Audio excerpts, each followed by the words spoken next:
4 రోజుల పాటు హడావిడి కేసులు నమోదు తర్వాత అంతా గప్చుప్ అందరూ మర్చిపోతారు. ఇదే సీన్ ప్రతిసారి రిపీట్ అవుతుంది. కానీ చాప కింద నీరులా ఈ గలీజ్ కల్చర్ పేటరేగిపోతూనే ఉంది. జరగాల్సిన డ్యామేజ్ జరుగుతూనే ఉంది. ఎందుకు ఈ రేవ్ పార్టీల కల్చర్ రోజు రోజుకు ఎందుకు పెరుగుతోంది? డ్రగ్స్కు టాలీవుడ్ ఇండస్ట్రీకి ఉన్న సంబంధం ఏంటి? ఎందుకు ప్రతిసారి టాలీవుడ్లో ఉన్నటువంటి సెలబ్రిటీస్ పై ఫోకస్ ఎందుకు అవుతోంది డ్రగ్స్ కేసులు వచ్చిన ప్రతిసారి? రేవ్ పార్టీ పేరుతో డ్రగ్స్ పార్టీలు చేసుకుంటూ ఉన్నారు. ఉన్నవారికి అందించడానికి, కొత్త వారికి అలవాటు చేయడానికి ఈ పార్టీ నిర్వహిస్తున్నారా? ప్రస్తుత పరిస్థితులు చూస్తుంటే ఇప్పుడు ఇదే డౌట్ వస్తుంది. బడా వ్యాపారవేత్తలు, టీవీ, సినిమా నటులు, రాజకీయ నేతలు ఇలా అందరూ ఇన్వాల్వ్ అవుతున్నారు. ఇందులో పరిచయాలు, సర్కిల్ ఉన్న వారికి మొదట ఎంట్రీ ఉంటుంది.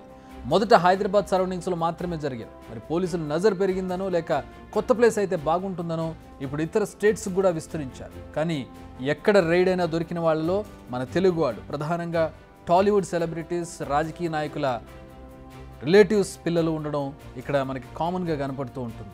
రైడ్స్ జరుగుతున్నాయి, కేసులు నమోదవుతున్నాయి, 4 రోజుల పాటు హడావిడి జరుగుతుంది. తర్వాత అందరూ మర్చిపోతున్నారు, పోలీసులతో సహా.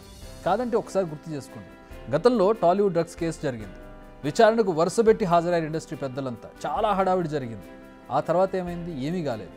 రీసెంట్గా చాలా పబ్బుల్లో మళ్ళీ రైడ్స్ జరిగాయి. చాలామందిని పోలీస్ స్టేషన్కి తీసుకెళ్లారు, బ్లడ్ టెస్టులు చేశారు, మళ్ళీ ఆ కేసు మర్చిపోయారు. నిజానికి డ్రగ్స్ పెడ్లింగ్ నేరం అంటే అమ్మడం, స్మగ్లింగ్ చేయడం ఇలాంటివి. డ్రగ్స్ తీసుకోవడం చట్టరీత్యా నేరం కాదు ఇండియాలో. మరీ స్వల్ప మోతాదుతో దొరికినా, సేవించినా నేరం కాదన్న ఫీల్ పోలీసులే కల్పిస్తున్నారు. వారికి కౌన్సిలింగ్ ఇస్తారు. డ్రగ్స్ వాడితే మీ ఆరోగ్యాలు పాడవుతాయని 4 మంచి మాటలు చెప్పి అవసరమైతే ఓ వీడియో ప్లే చేసి చూపిస్తారు, అంటే కౌన్సిలింగ్. దీంతో వీరు రియలైజ్ అయిపోయి మళ్ళీ డ్రగ్స్ జోలికి పోకుండా ఉంటారనేది పోలీసుల నమ్మకం. బట్ ఈ మొత్తం సినేరియాలో మరోలా అర్థమవుతుంది డ్రగ్స్ బాధితులకి ఏంటంటే, ఏముందిలే 4 రోజులు అడావిడి చేస్తారు, కౌన్సిలింగ్ ఇస్తారు, పంపించేస్తారు, దానివల్ల మమ్మల్ని అరెస్ట్ చేయరు కదా, మాకేమి ఈ చట్టాల ద్వారా మాకు వచ్చే నష్టమేం లేదు కదా అని ఒక ఆలోచనలో వాళ్ళు ఉంటున్నారు. సో అంతా మామూలు అన్నట్టుగా జనాల్లో కూడా వెళ్ళిపోతుంది. ఏంటి నమ్మడం లేదా? బెంగళూరు రేవ్ పార్టీలో యాక్టర్ హేమ ఉన్నారనేది ఆరోపణ. తను అసలు హైదరాబాద్ను దాటి వెళ్ళలేదని ఆమె చెబుతూ ఉన్నారు. కానీ ఆమె తమ పోలీస్ స్టేషన్లోనే ఉన్నారని పోలీసులు ఫోటోలు రిలీజ్ చేశారు. సరే, ఆమె పార్టీలోనే ఉన్నారనుకుందాం. కానీ డే మారేసరికి ఏమైంది? ఆమె హైదరాబాద్లో తన ఇంట్లో బిర్యానీ చేస్తున్నారు. ఆ తర్వాత హాయిగా తినేశారు, రిలాక్స్ అయ్యారు. మరి మొత్తం ఎపిసోడ్ చూసే వాళ్ళకి ఎలా కనిపిస్తుంది? ఏం మెసేజ్ ఇస్తుంది?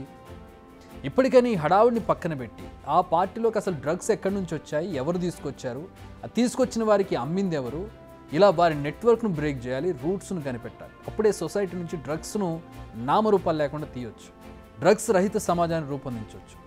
ఇటు సెలబ్రిటీలు కావచ్చు, రాజకీయ నేతలు కావచ్చు, వాళ్ళు కూడా మారాలి.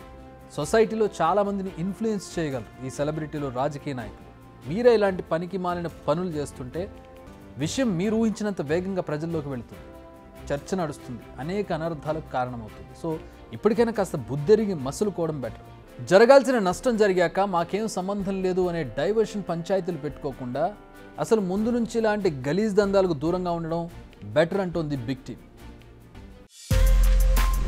బిగ్ టీవీ అవుట్లుక్ కథనాలు నచ్చితే వెంటనే బిగ్ టీవీ ఛానల్ ను సబ్స్క్రైబ్ చేయండి.